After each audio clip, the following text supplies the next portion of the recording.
very often they are defective people. Either they are people who simply can't function successfully in society, that is, they are losers or antisocial misfits looking for company, or they are escapists or adventurers who don't really want to serve our cause, but who are looking for some politically incorrect diversion, some politically incorrect self-gratification.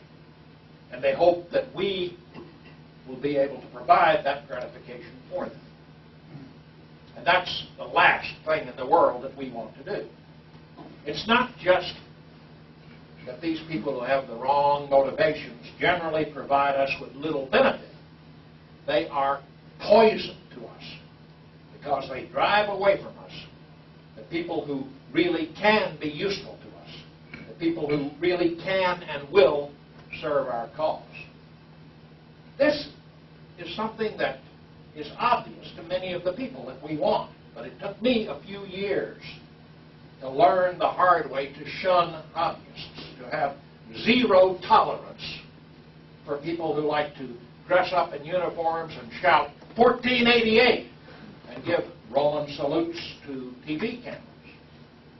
And I suspect that there still are a few Alliance people who haven't yet developed zero tolerance for these freaks. And that's why I harp on the subject so often. Ultimately, we need many more people than we have now, but we need winners, not losers. If we begin tolerating the losers now for the sake of having more people, we never will get the winners. And then we ourselves will become losers. You know, people who talk about fighting the enemy in the streets really aren't interested in winning. They just get a buzz from talking about fighting the enemy in the streets. Their talk is pure self-indulgence, pure hobbyism. We're a long, long way from the point where we'll be able to gain any advantage in the streets. We may want to have a security force for certain functions before then. But what will be notable about that security force, besides character and commitment, will be discipline and skill, not beer bellies and tattoos. To sum it up, the Alliance has no interest at all in the so-called movement. We're not interested in uniting with the movement, and we're not interested in competing with the movement for members.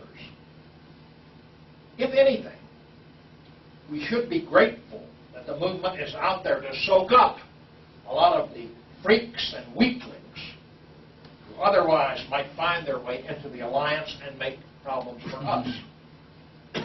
In this regard, I was sorry to note that both Aryan nations and the Church of the Creator have, for all practical purposes, died within the last few weeks, because those groups used to be magnets for people that we prefer to avoid. We can only hope that 2 or 3 replacement groups will spring up to take the place of Aryan nations and the Church of the Creator and once again draw away from us some of the defectives.